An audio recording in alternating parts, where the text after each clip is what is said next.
Welcome back, everybody, to the third episode of the High Quality Podcast.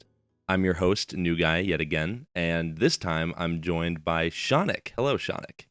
Hey, New Guy. How's it going? It's going good. I'm excited to have you here. I'm excited to be doing the podcast again because we took a little break last week to recharge, but we're back in full swing, and we've got the Lord of Reverb himself here to talk to us about the Silver Gunman.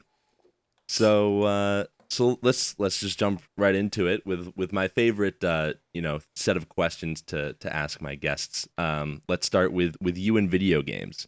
How did you start playing games? Oh man, I don't actually remember.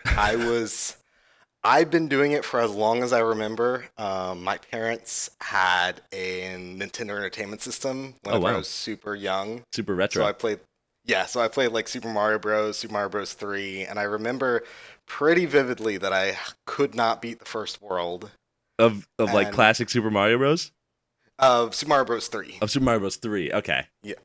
And I remember whenever I was like 6 or 7, let's say my 7th birthday. That Funny probably number. is right. I got a Nintendo 64 for Christmas my birthday. Okay. And just all my life, I've been obsessed with video games. My mom's like, "You're addicted. You need to stop." And I'm like, "No." And now she's looking back and she's like, "Wow, you are part of big things and you go to conventions and whatnot thanks to video games and video game music. I was wrong to judge you for listening to video game music in the car." Exactly. Yeah, right. Look at me now, Mom. You've done it. Exactly. Actually, what? Since you brought up the Nintendo 64, I got to ask because I just got out of a conversation on Discord about this. What do you think the worst 3D Mario game is? Oh, the worst 3D Mario game. Okay, so let me think through what all they are because I don't actually think any of the Marios are bad. Neither do I. I think they're all very good games. But I'm saying if you had to pick a worst one, which would it be? 3D Land. Okay, what if you didn't count 3D Land? Damn it. Oh man. Because they all are so good. I did just throw this at you. I only asked because I got in a conversation about how I think Super Mario 64 is the worst 3D Mario game. I wanted to see if maybe you echoed that sentiment. But could get behind that. Yeah. I could get behind 64 being the worst one, if only because it was the first one and they were just feeling it out. But you gotta admit, they knew what they were doing right out of the gate. Absolutely, it is extremely impressive for its time, and without it, like 3D games as a whole would be extremely different. Yeah. So, I was actually just talking about that with my sister because I was mentioning how Kingdom Hearts 1 was the first action RPG, and she was like, "Isn't Ocarina of Time an action RPG?" And I'm like, "Not really," because there's doesn't follow the same tropes of experience points and whatnot. right. But it got me thinking about how Zelda and Mario both got it perfect out of the gate. They really There's did. no- Yeah. There's no like growing pains. Like all the games were amazing. Yeah. And they like hold up. Like you can still go back and play those games and they're just fine. Exactly. It's very impressive. So the other thing that I wanted to ask you about regarding games, and this is just because like this is something that I know about you now, is that you're a trophy fiend on Yes. on PlayStation. So like Trophy and achievements. right. So explain to me like what compels you to do that, and like do you know off the top of your head like the number of games you've perfected or whatever? Oh no, but I can quickly look it up in 5 seconds. Yeah, please do. This is if there were ever a time to brag about the number, it's right now. True achievements is what I use for achievement tracking. Okay. And on that, I have 56 completed games, including DLC. Dude. And that's the lower number. So PlayStation, I have 212. what? Yes, let me link you just to show off. That's insane. What? Okay, so what compels you to like when you play through a game? What compels you to do all of the achievements in it? Like, why? How do you do it? That's a good question, and I don't know. I'm just addicted. And I probably need to stop because I'm realizing there's a lot of trash out there that Yeah. is just mindless and dumb. Yeah, like I mean, for me personally, right? Like when I play through a game, I play it through to the end. If I love the game, maybe I'll get like I'll try to go 100%. right. Um, But but there's a lot of just trash. over Like, 200 games, man. That is something well, else it's let's see here, 95 percent completion for through like all all games, games. Oh my like god, average. that's great. So okay, has there ever been a game where like you couldn't do it anymore? Like you were trying to go for all the trophies or achievements and you couldn't? I'm trying to think. There's probably some examples, but I do know one that took me forever, Okay. and I can actually think of it off the top of my head. Uncharted 3's multiplayer was miserable and took me over a year because of RNG treasure drops. Oh, seriously? And It you is did it actually, anyway? I managed to do it somehow, but it was miserable. And like, if you ask any trophy hunter what the worst trophy is, that's probably the worst one. So, okay, I gotta ask. So you said it was miserable. Yes, So you were not having fun when you were doing that. correct. So then And I why almost were you gave up. doing it?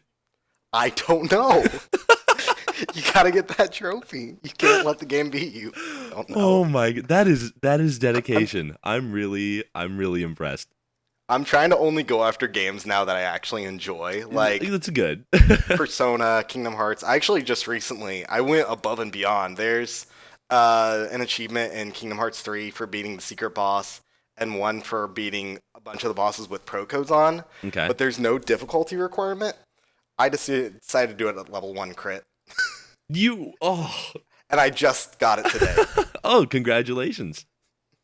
But it was actually really fun. Wow. That's KH2. KH3. KH3.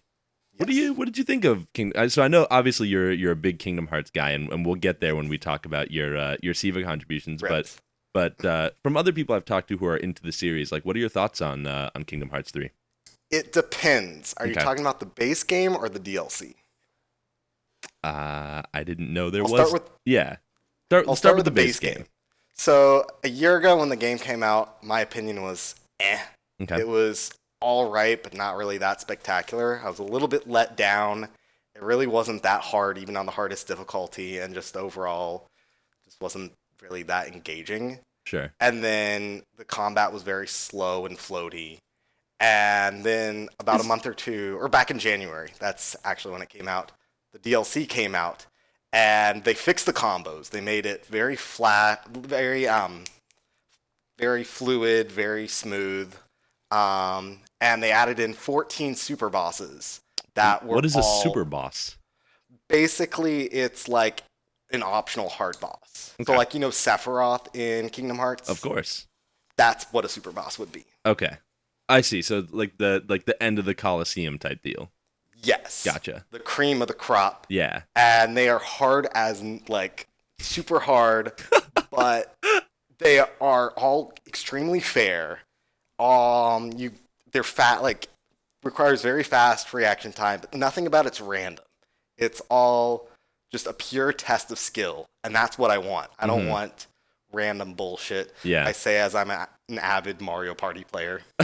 Okay, but Mario Party is like Mario Party's fun. Yeah, Mario Party's a league of its own. Like the reason that game is fun is because of random bullshit. It's like it's Yes. but it's random And bullshit it's that happens just with your friends. skill-based enough. Yeah, exactly.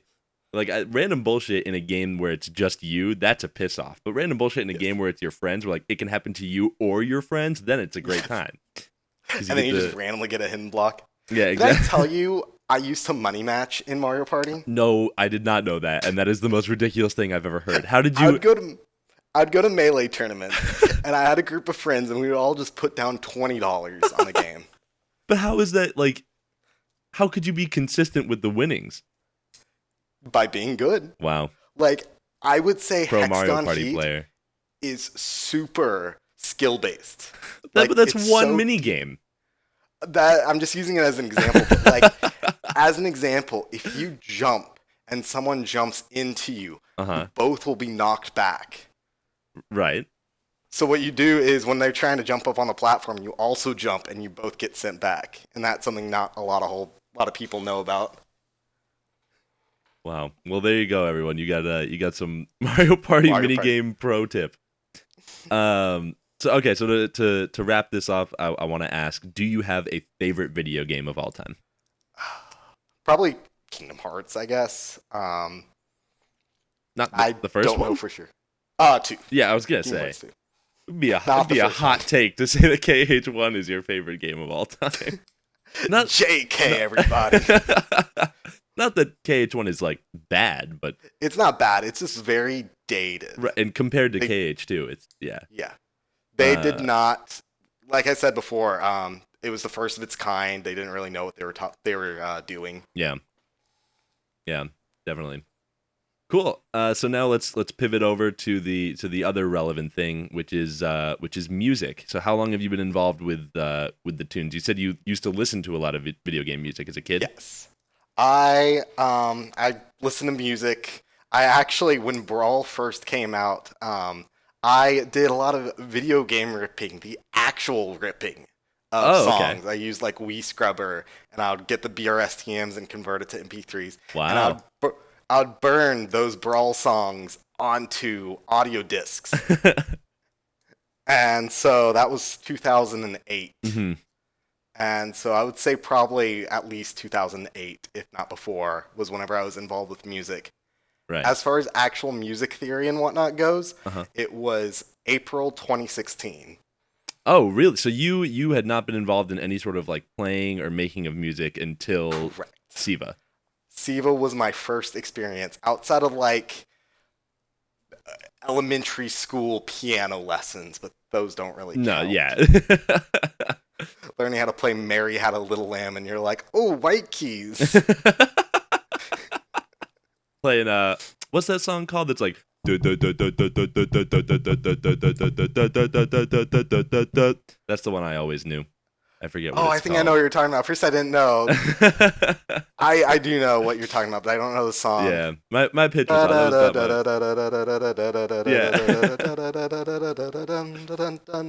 it's a classic, a banger, if you will. So cool. So that ties up perfectly into SiVa. So you how did you find and get involved with the channel? So a friend of mine showed me a rip of Megalovania Beta Mix. Okay. And my first thought was it was because it was back in the Giva days. Yeah. I thought the channel was Gilvasunner, and I thought it was the actual beta song, and Toby Fox was just being a giant memer. So I was going through all the beta mixes like, what the fuck? All of these are just dumb shit. And then I started clicking on other videos. I'm like, wait, they're all like this. Yeah. It's so funny because you're the third person I've talked to. The first two being Tim and then Pinkyo. It's like all three of you have talked about how you got initially. I think that's like how it started with everyone except for maybe like the first two or three people. Like it's so funny to hear how everyone got involved by like getting got. But yeah. So you got and then what happened from there? So I kept listening. I realized a friend of mine at the time was part of the channel, and you'll never guess what his name was. Friend of yours at the time was part of the channel. I'll never guess what his name was.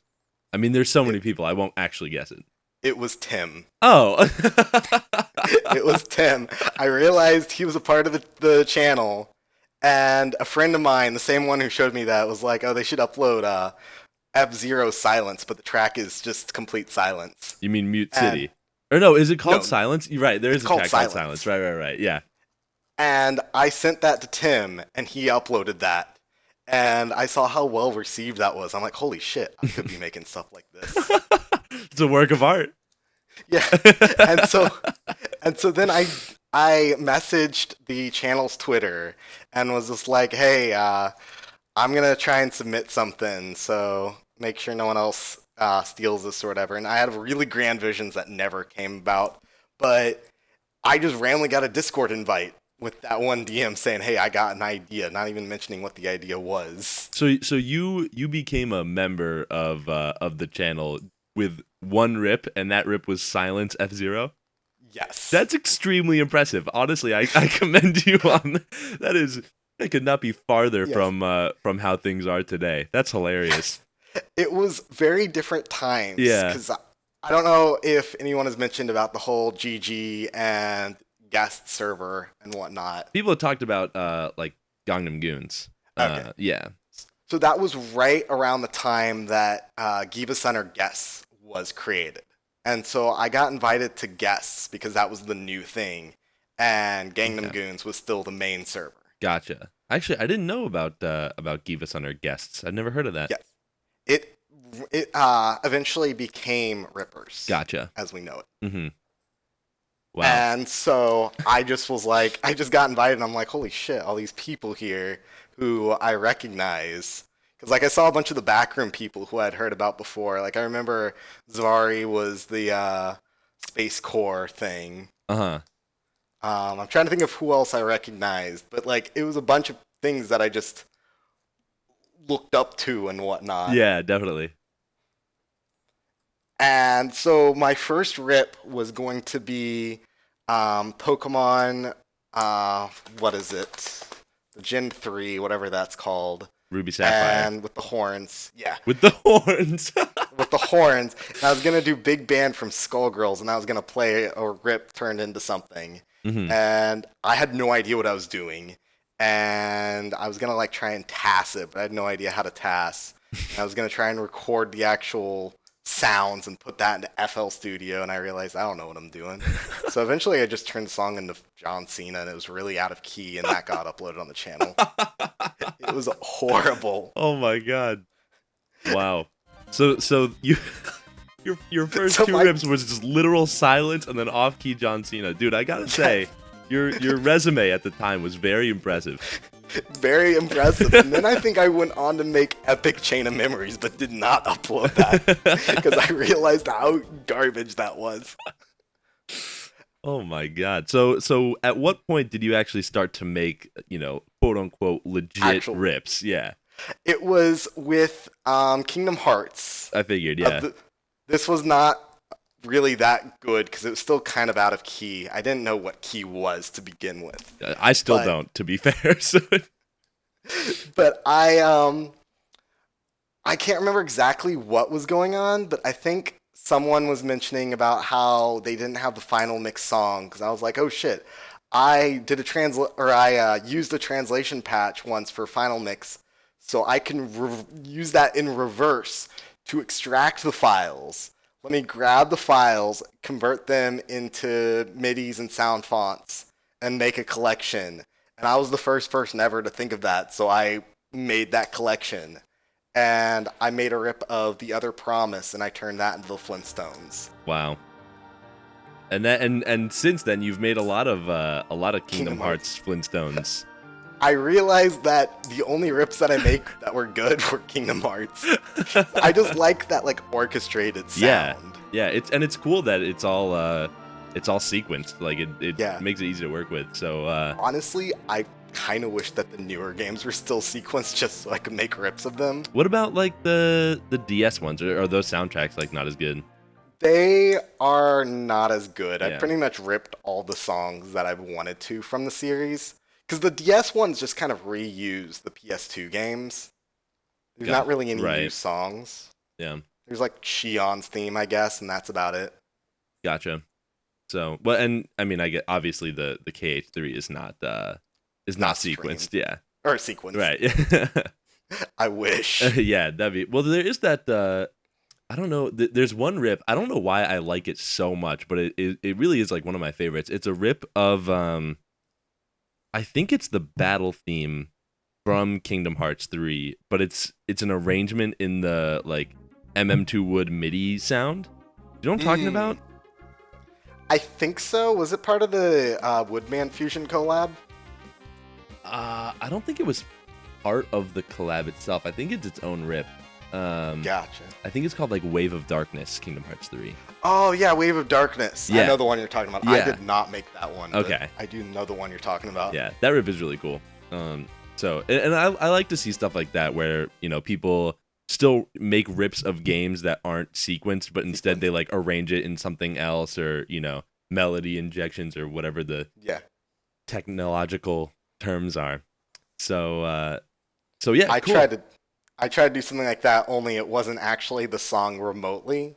Right before the DLC came out, I took a wild guess at who the secret boss would be, and I used some random weather station song that sounded like a Kingdom Hearts song, and I uploaded it like 2 days before the DLC came out, and I was right. Wow. The Shonic the Prophet. He's got The Prophet. Mario Party tips. He can predict Kingdom Hearts. I mean, seriously, what don't you do? I know the future. Yeah, he really. Smell a hidden block.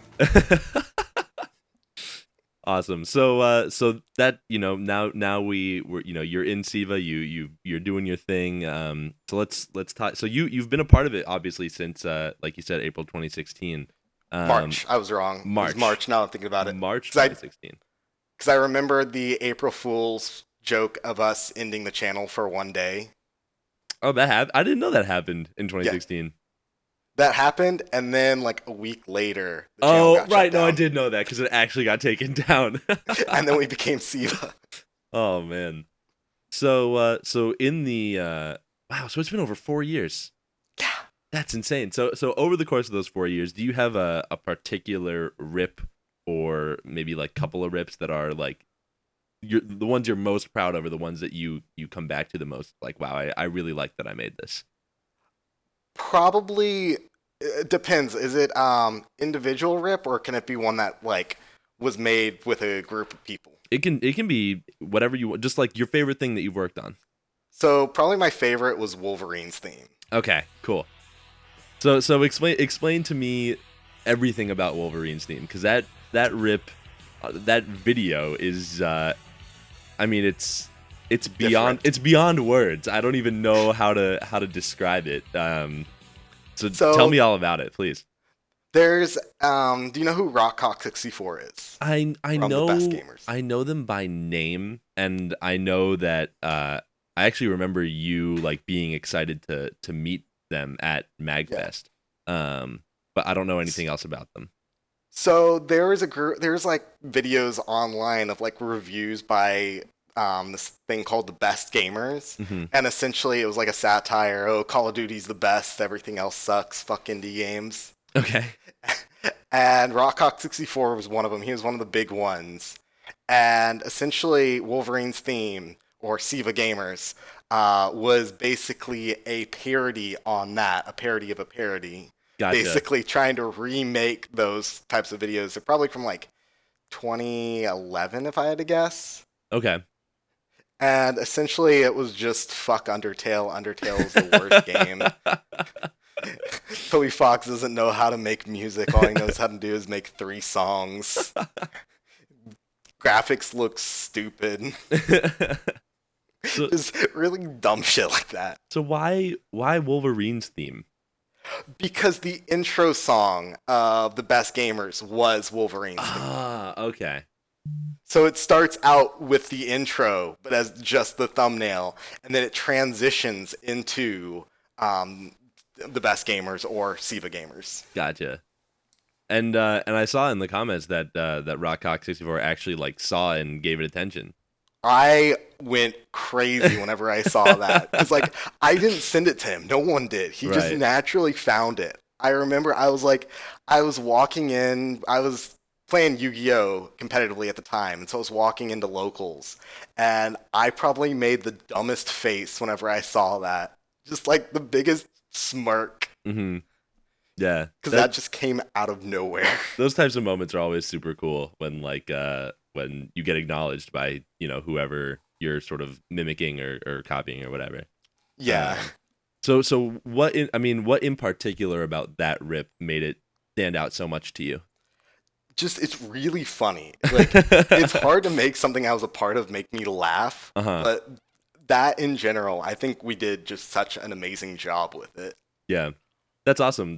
I mean, obviously, like we all do this either to A, make like cool music, or B, make people laugh, and it's always really cool when you can make something that not only makes other people laugh but makes you laugh as well. Yes. That's awesome, man. I gotta go back and check that rip out, because I think I think that was one of the rips that like I just sort of glossed over because that was I came across it in the period of time where I was going through like every rip on the channel. So when that came up, I was sort of like on autopilot. But You're like, oh, 10 minutes. yeah, I mean, right? It gave me the same sort of vibe as like those MVC2 like menu rips that are like an hour long, and they're just like the looped Blue balls. yeah. But man, I didn't know that rip was of such significance to you. So I'm definitely gonna go back after the recording and check that out. Please do. So aside from Wolverine's theme and AKA Siva Gamers, and we talked a little bit about how you got really involved like in ripping through Kingdom Hearts stuff, but you've gone much farther beyond just making Kingdom Hearts rips. You've done a lot of different things with Kingdom Hearts. So I think the first thing that you did was this Shimomura album before you were like a backroomer. So I don't even know I wasn't what that quite is. backroom yet. Okay. It was me and Matsu. I think it was like July-ish. Don't quote me on the month. It was before the official ending, quote unquote, of Siva. Right. 2016. I wasn't backroom yet. Matsu was backroom. And I was pushing for a Shimomura album. And he proposed it, and it got approved. And basically it was me and him just making tracks and whatnot. And it was much simpler time. Like, just me and him basically were making songs. I think there's a couple, like, 1 or 2 songs from other people, but, like, the bulk came from us two. Right. Is that album a real thing? Yes. El Setsmo, whatever bullshit. Il Settimo Grande Padre. Yes. The very highest quality of Yoko Shimomura. This happened to me last time too, where Potes brought up what did he bring up? He brought up, or no, Tim brought up the LSD Dream Emulator album, and I was like, I had no idea that existed. I had no idea there was a Shimomura album. Yes. Wow, look at this. And there's like, oh, it's thick. It's 76 songs. All right, well, I gotta make a list of things to check out after the podcast. Those are all my subpar rips in 2016. But that's really cool though that you got to be a part of like kind of a pretty monumental project like before you were kind of a backroom, yeah. Yeah. So honestly, dude, every time I was QOC at the time. Every time I look at the Bandcamp, I'm just like, you find new stuff. I find new stuff, but also it's like there used to just be albums for the fuck of it, Yeah. We should do that more. Yeah, anyway, we should make a Chain of Memories 2 album. No, okay, we should not do that. but I do want to talk about that because you somehow managed to do it twice. Yes. Where was the first day was just Chain of Memories, right? Yes, it was Chain of Memories. Initially, so Smoky Thrill was at like really early on. This was like probably May, June-ish 2016. If I had to guess, don't quote me on these months. You can actually look them up though if you want to confirm. Okay. But I'm guessing no one's gonna bother. Right. So Smoky Thrill was like, someone should make a Shimomura song, but just stick it full of reverb. Okay. And I was like, oh, I'm going to do that. But it's going to be a Game Boy Advance song. I'm going to take, I think it was 13th Struggle Chain of Memories, and just stick it full of reverb. And I think I did like 3 instances and slapped it on the channel. And that was the start, not only of Chain of Memories, but of the reverb joke. Yeah, so I mean, obviously I know the reverb joke, but I mean, just to refresh my memory and for anyone who doesn't know, like how did that, what was the specific instance of that joke starting? It was SSB Seal, right? Yes. The whole copy pasta came from Seal. With this much reverb and it being Kingdom Hearts, I know who made this. Right. And I think, actually, now that I'm thinking about it, that was on a Christmas song, and I can't remember what it was, but Chain of Memories, Traverse Town. Uh-huh. And it wasn't even my rip. It was some random thing that was submitted to TTGD as an unironic rip for Traverse Town Oh for my Kingdom Hearts god! 1 I don't think I thought it. I thought with it no actually reverb. was you who made it. That's so funny. And then I got in contact with them because someone in TTGD showed me it, and I was like, "Hey, do you mind if we upload this to SiIva and just stick some reverb over it?" And they're like, "Yeah, sure." And so then you became the funny The reverb man. reverb man somehow, Yeah. even though it wasn't even me. Right. It just sort of was cast upon you. So what was the motivate? If I'm not mistaken, both Chain of Memories and Chain of Memories 2 Day were just you uploaded just a shit ton of rips all at once, or was it all Yes. in one day? It was. So it depends on the day. Okay. The first day was all in the exact same second, Okay. and then the second day was spaced out a little bit, Uh-huh. just to give some people some breathing room. Like 1 or 2 minutes Right. So I mean over the course of like 2 hours. the first time it happened, like I understand, I got the joke, but the fact that you pulled it off a second time is just it's beyond impressive to me. I think I made 1 or 2 rips for the second day too. Is the funny part. Like, But there were I did not do that. there were different much. motivations behind both of them, right? Kind of. I think it was kind of the same as well. Just Okay. wanted to upload a shit ton of rips for the fuck of it. Right. And none of them are even close to Good. Except for one. There was one rip, and I think it's a bonus track on the first one. Okay. I think it was Smoky Thrill. Uh-huh. Gotcha. Wow. Well, I'm sure everybody loved those rips, and They loved it. Stay tuned for a Chain of Memories 2 final mix. Yeah, I'm sure that. Wow. It was funny because the first day was actually on my birthday. I kind of just did that as a birthday present to myself, and I was like, "Here's a whole bunch of rips." And then the second day wasn't on my birthday, but everyone was wishing me a happy birthday for no reason because they thought it was. Well, happy birthday, Shonic. Happy birthday. So let's shift gears a little bit to what I think is probably going to be like the meat of the conversation, because this is really, I mean, this is what I have come to know you as being like pretty heavily involved with and sort of making happen, which is SiIvaGunner's presence at Magfest, which obviously is something that has remarkably just continued to grow year after year. Yes. I mean, the first year had like 20 people there, and then Yeah, I think 20 people's right. And we had then- one hotel room. right, and then the second year like tripled that, and then last year like doubled that. Like there was just so many people. Yeah. So clue me in on like how it even started. Like, were you the one that managed it from the get-go? Kind of, sort of, yes. Okay.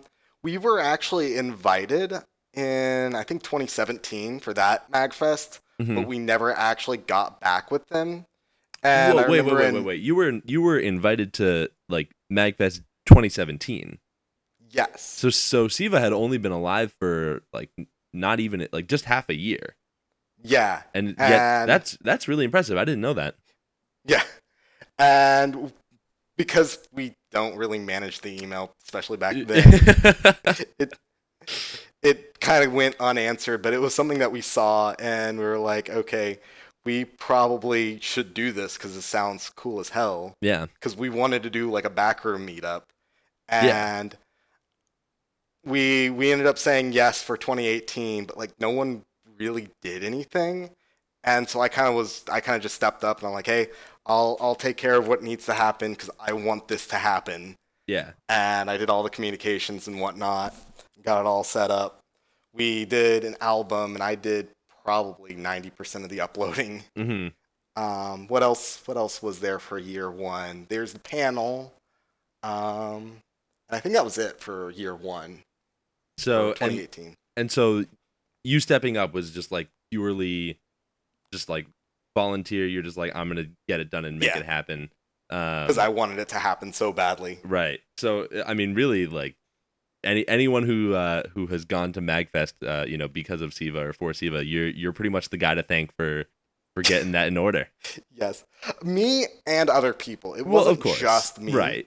But I would say that because I stepped up to the plate, though, that was a big reason that we were able to make it happen. Right. And so that kind of, blossomed into year 2 where Yes. year 2 still only had the one panel, right? Right. But I think we also did posters. Oh yeah, okay. So right, Which, year 2 is when we introduced merch. yes. So Which yeah. that was something else that was happening in the background before Magfest even happened. We were like, we should sell merch. We should do it somehow. And Hmm. even the first year, we were kind of talking about it, but it never really went anywhere. Right. And then for MagFest 2019, I think, Hmm. our second year, we got it all taken care of. I think it was Potes that did most of the work on like getting the actual art from artists and whatnot. Yeah. It was Fluffy Slippers for the channel poster and Larry for the King for a Day.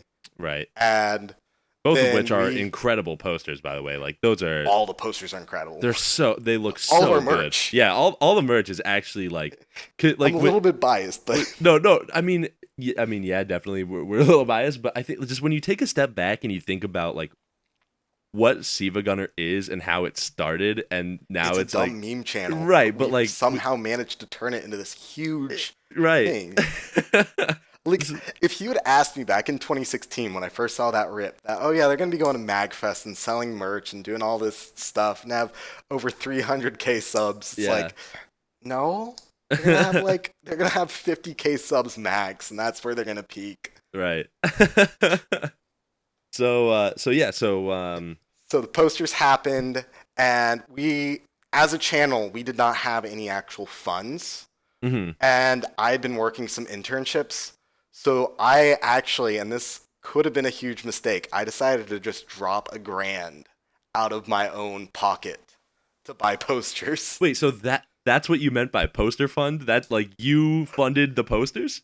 Well, that and all the posters, all the fund went to me and whatnot, Gotcha. and I managed the fund to buy more posters and to do Bandcamp stuff and whatnot. Wow. But yes, I did do the initial investment of let me just drop $1,000 and hope that these sell because if they don't, I'm fucked. And how did that turn out?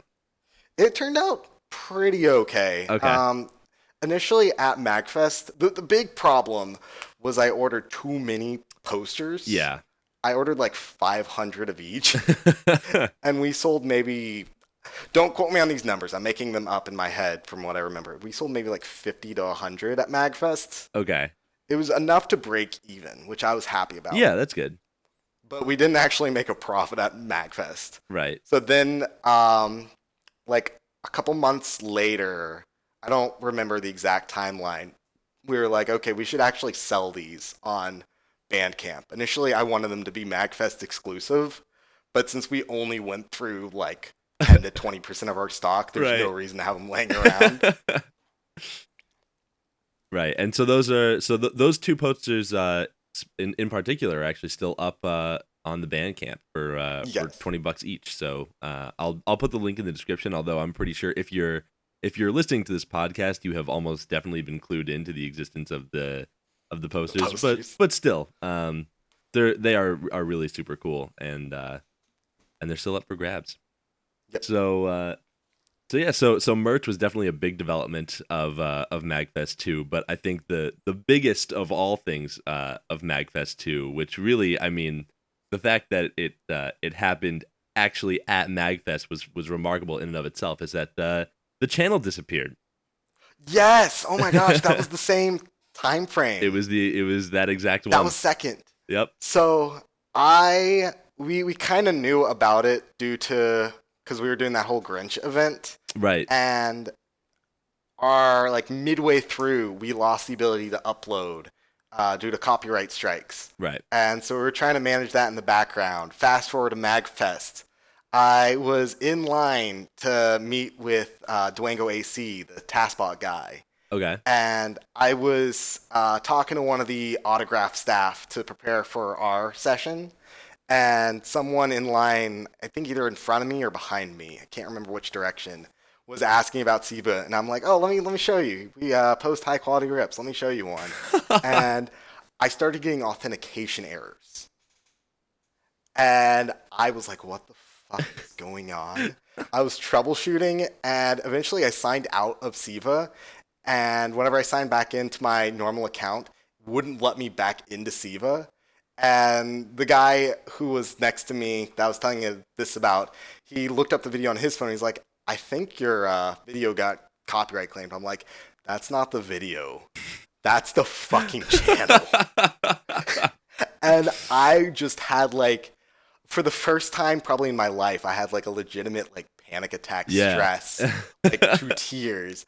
I met up with Duango, like I got to the front of the line, and I'm like, hey, I normally don't do this, but I'm one of the SiIvaGunner guys, and I gotta make this quick because our channel just died. So I ran off after that. I got a quick picture, and I ran out. I was like about to legitimately cry from the stress of everything. And so then fast forward post Magfest, we were trying to get in touch with YouTube, and that wasn't working. And I was just straight up like to the rest of the back room. I was like, I got to find a full-time job because I just graduated like right before Magfest. Yeah. So I'm job hunting, and I can't be any help. Sorry. Eventually, at one point, I was about to have a job interview. I just got so fed up with how nothing was happening. I just went to Twitter. I think I posted in the back room, hey, stop me now. I'm not asking for permission, but if this is not okay, stop me now or hold your peace because I'm going to let YouTube have it. And I posted not a mean thing, but a very confrontational, hey, very stern. This is what's happening. Stern, yeah. We're looking for answers. Please actually tell us what's going on or tell us we're not welcome because I'm tired of non-answers. Mm-hmm. And that worked. And then the very next day was my job interview, and I talked about that for an hour. Oh, no kidding. And they loved it. The channel going down was how I got my current job. Wow. Dude, that's crazy. It was nuts. Oh, man. Just it was, I remember at Mag 2019, so when I go to Mag, I stay in an Airbnb. I don't like stay in the hotel itself. Right. You need to tell me how to do that next year. I'll hook you up. Because I'm going to drive. Because I don't want to stay in the hotel. I'm telling you, man, like, as long as you work out an arrangement where, you make it clear with your host that, like, you're going to be, like, coming back, like, pretty late at night, it's ideal. Because you just go back to your Airbnb, it's nice and quiet, you sleep, you get up, and you go. So a little bit of fast forward. We'll come back to this. Okay, yeah. But the hotel at Magfest 2020, the recent one, do you remember where it was and what the noise level was like at night? The hotel? We were right next to the chip space area. Oh, and there was DJs right outside going until like 4 or 5 in the morning, and it was loud. I couldn't get a single hour until like 4 or 5 o'clock. Right. It was so miserable. And I think like for most people when they go to Mag, like they don't really plan on sleeping anyway. So like they're cool with that kind of thing. But for me and apparently for you, boomer. Right? Like if I don't get my sleep, I am the crankiest dude in the world. So that's why I go off site. But yeah, I remember I woke up in my Airbnb and I checked Discord. And I see I check the fan server and I see people talking about how the channel's gone, and I go and I check, and sure enough it's gone. And so I called the Uber. I went straight to the hotel. I walk into the lobby and I see Chase sitting in the lobby. I forget who he was with. He was with someone though. And I walk up to him and I'm like, hey, like, what's up? And he's like, oh, not much. And he just seemed like totally relaxed. I was like, have you heard the news? And he was like, what news? Oh God. What a way of dropping it on. I know. The poor dude had no idea. I actually barely missed on Discord, going back a second, because we showed this off of the panel, but I was posting pictures of what the autograph session place looked like. Uh-huh. This was while I was in line for Durango AC, and I posted it, and Smokey Thrill said something about like nice or something. Someone else posted a picture of the channel getting suspended, and they said not nice or something. I can't remember the exact quote. Check the panel if you care that much, but Yeah. and I somehow barely missed that by a couple of seconds. Yeah. Oh wait, so you're saying you actually like looked at Discord, or no, you're saying you closed Discord before. I was on my phone, yeah. I Gotcha. just quickly went on Discord, posted the pic, and I was like seconds away from seeing that, Oh my god. Yeah. which would probably been better than seeing it from authentication errors and spending like Yeah. 5 minutes trying to troubleshoot YouTube. But it ended up like turning into a pretty unique thing in that, like, the panel was at least somewhat transformed because the panel had to address the gosh, fact yeah. that We had the crab we had rave the of- crab rave SiIvaGunner is I gone love thing, that. which is really I- funny. I recently, I say recently, but it was probably like 6 months ago. I was going through my flash drive at work. I can't remember why. I was looking for something, and I just saw crab rave.mp4 or something like that. And I'm like, holy shit, this is the crab rave. Yeah, and that's a good memory of mine though. Is I think I'm pretty sure it was during the panel when we were having people submit their what's the word I'm looking King for for? a Day? Yeah, the King for a Day like character idea. And and like while that was happening, we put on that crab rave rip, and then everybody like got up and danced in front of the panel stage. Yeah. Also the fact that like Mike Mayer single-handedly made Force that that meme. Because like the whole time, like leading up to Magfest, I'm like, okay, we need an intro video. Right. And it needs to be as good as last year. And I was trying to force something uncreatively, and I didn't realize it at the time. And then we just naturally came up with something really hilarious. He just like, I don't even remember. Someone will correct me on it, but like I think all he did was just start singing it in the hotel room, and then everybody just like caught on, and it actually turned into like a Siva meme. Like there's tons of rips with that in it. I think it's from the vines that like transition into that. Oh man. So yeah, and so that was Mag 2, which was Yes. I mean, that was a whirlwind. And I mean, Yes. honestly, if everything that had happened at Mag 2 had not happened, I probably wouldn't be doing this podcast right now. So I can't really object. And obviously, like, it turned out okay because we ended up getting the channel back after like Yeah. 2 months. Yeah, that was crazy. Right? It's weird. Like it almost doesn't. It was 2 months. Yeah. Because now I'm thinking about it. My job interview was probably in like February or March. Yeah. Yep. It went down at Magfest, and I think we got it back like the last day of February. Yes, that sounds about right. It's weird though, right? Like it doesn't feel like we didn't have the channel for 2 months, you know?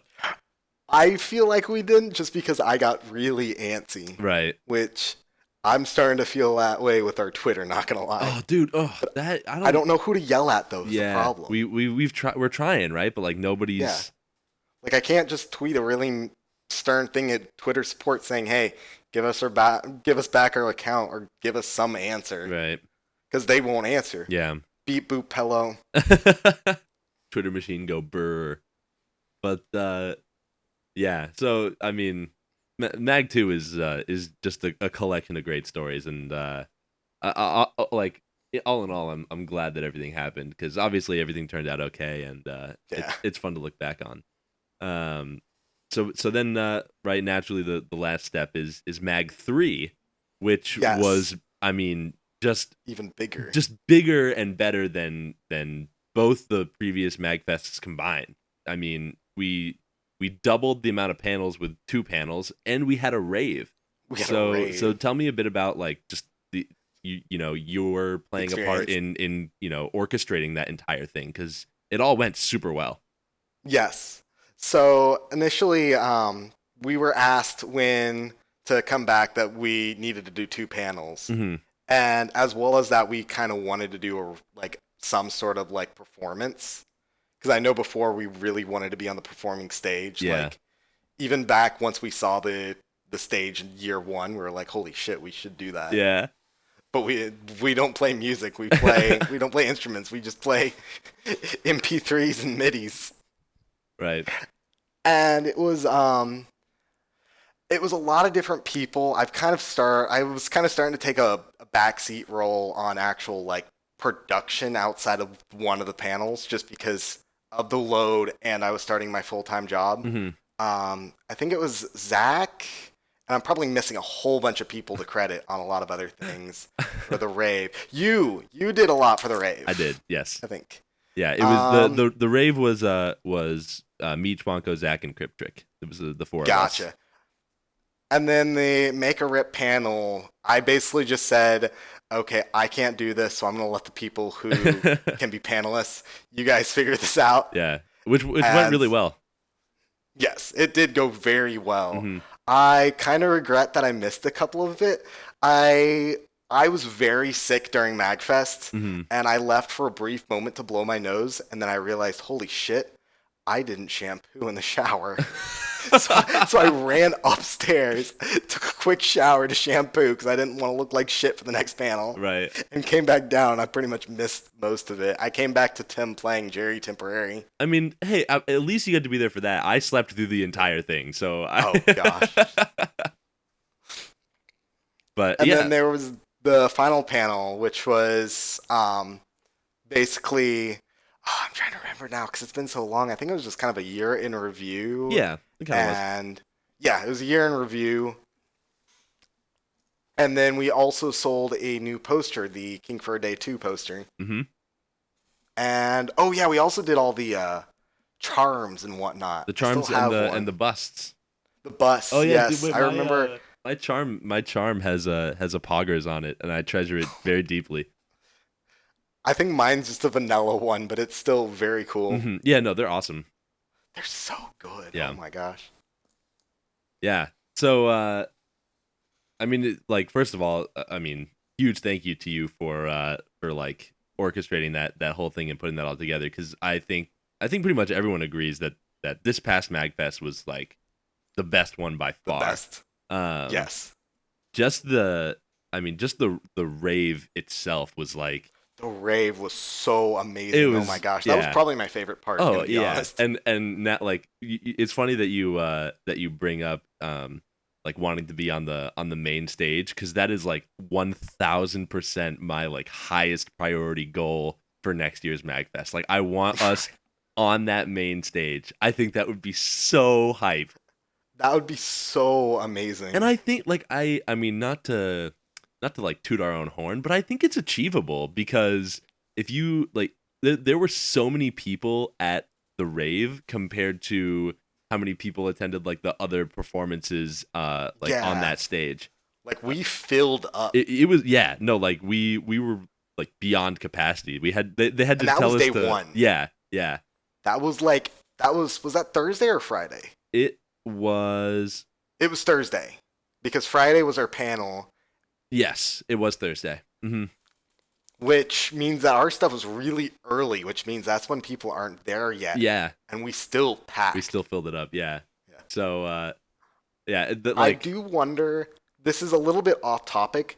Go for I don't know if Magfest will even happen next year. Yeah, I think it's likely, but what if? I'm really, really hoping that by January 2021, this thing has at least blown over to the point where it can happen. But I mean, who's to say? If you're gonna get sick, you're gonna get sick at a convention. Yeah, definitely. Although I've avoided Conflu both times, so I was patient 0 last year. I was the one spreading it around.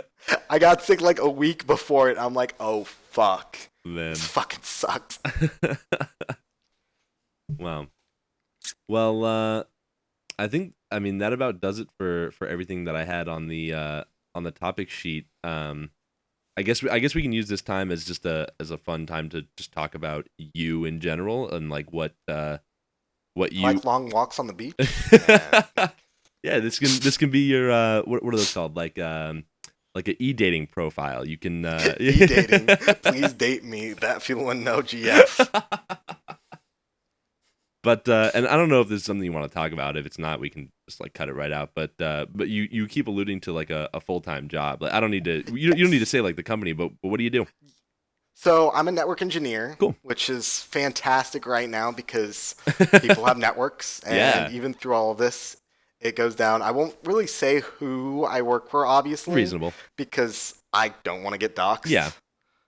But it's been very, very good. I've been able to work from home for the past month or two. I actually, like a month ago, right when this was hitting, but before like it was actually Like on lockdown. crazy. Yeah. Yeah, before the actual lockdowns went down, I actually went to Manhattan for work. Oh, whoa. Oh So yeah, I I remember was, you talking about that. yes. So I was dead in the middle of it all. I remember that was a frequent conversation for working. I met up with 123ZC and Cameron though, which Oh is pretty really? cool. Yeah, That's awesome. I didn't know they were from that area. yeah. Awesome. So like how long have you been like in the sort of network engineer territory? Is this like So yeah. I took some classes back in high school, 2009 through 2011, Hmm. for like CCNA level topics.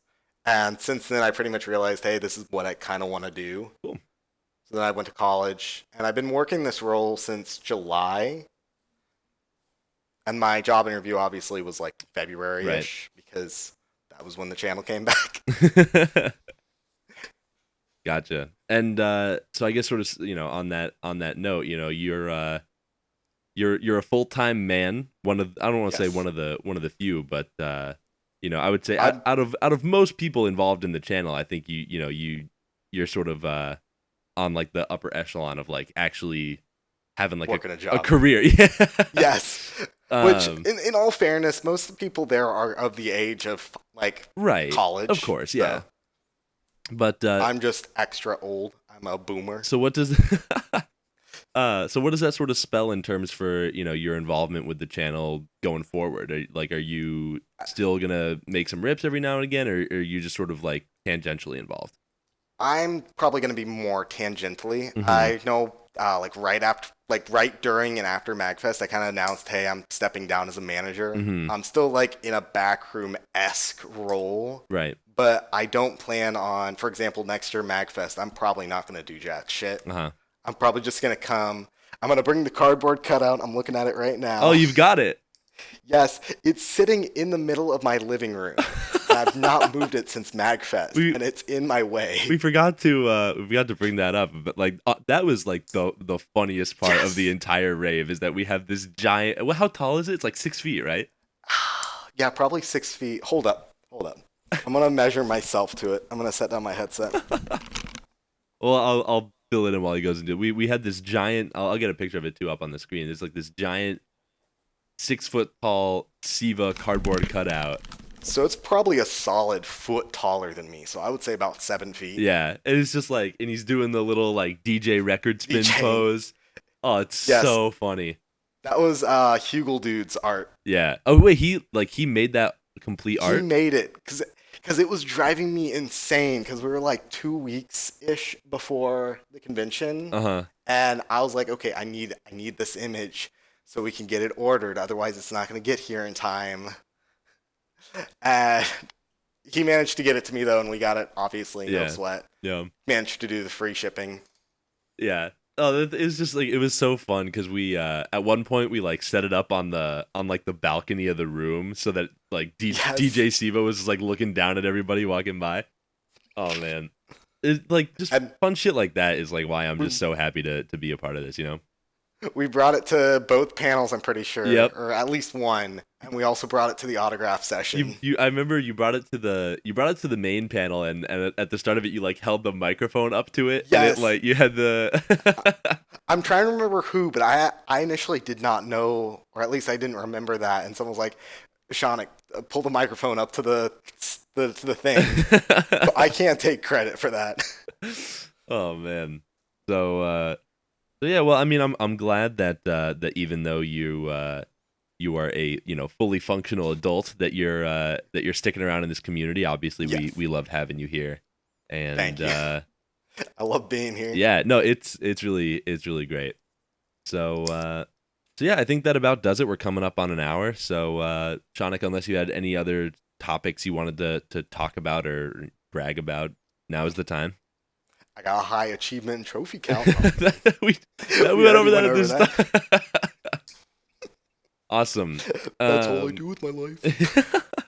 Well, also, if you want to, plug your social media, Twitter, Yes. whatever, go ahead and So do that. follow me on Twitter, Shonic SSBM, and I'm trying to think if there's any other social media. I guess hit me up on Discord, but I'm too lazy to look up the details. I'll throw all this in the description as well, so Sounds good. people can reach you. It is.